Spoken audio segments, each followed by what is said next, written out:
I stood next to my husband's hospital bed, my fingers gently entwined with his frail ones as the soft hum of machines filled the quiet room. His breathing was shallow, barely disturbing the stillness, and the doctors had gently informed me that his time was nearing its end. I bent down, brushing a tender kiss across his forehead, and whispered, "I love you so much," my voice trembling as tears cascaded down my cheeks.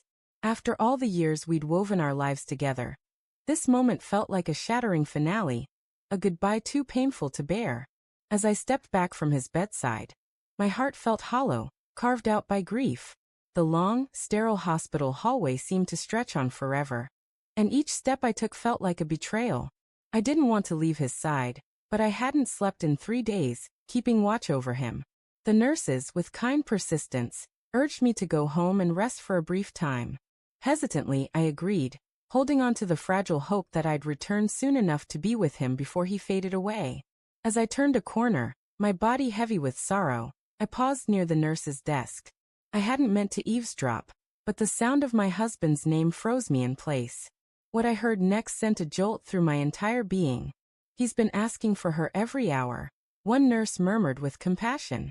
Even when his eyes could no longer open, he kept whispering her name.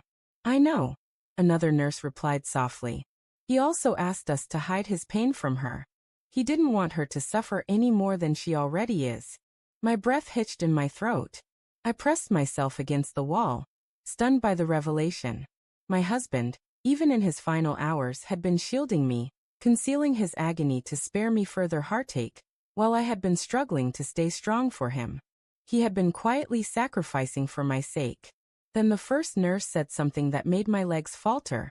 "He wrote a letter for her," she said. "He asked me to keep it in the drawer with his things, to give it to her after he's gone." A letter? I had no clue he'd written anything. My heart pounded as I pictured the words he might have crafted in those last days. When his voice wavered and his hands trembled, I turned back toward the nurses, moving softly as if I'd left something behind in his room. When they saw me, their faces shifted from calm to surprised, then solemn. "I overheard," I confessed quietly. "Is there really a letter?" The older nurse nodded gently and walked to a drawer, pulling out a sealed envelope with my name written in his familiar, distinctive script.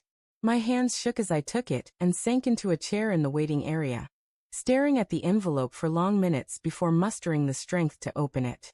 The words inside were shaky but filled with warmth.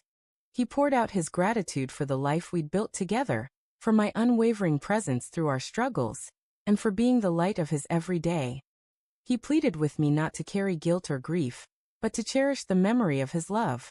At the end, he made one simple request, that I keep living. He wanted me to find joy again, to laugh, to breathe deeply, and to embrace life even without him. Tears streamed down my face as I pressed the letter to my chest. I had thought I was losing him forever, but his words brought him back to me for one precious, fleeting moment. In that small, folded piece of paper, his spirit lingered. I returned to his room. He was still there, his eyes closed, but I took his hand and told him I'd read his letter. I professed my love for him again, my voice steadier this time. I believe he heard me.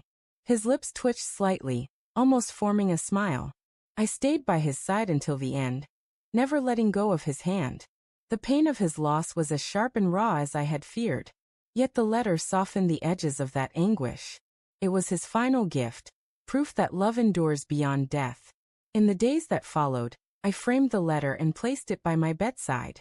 I read it every night before closing my eyes. It gives me strength. It helps me find my breath. And slowly, day by day, I'm learning to live again, just as he hoped.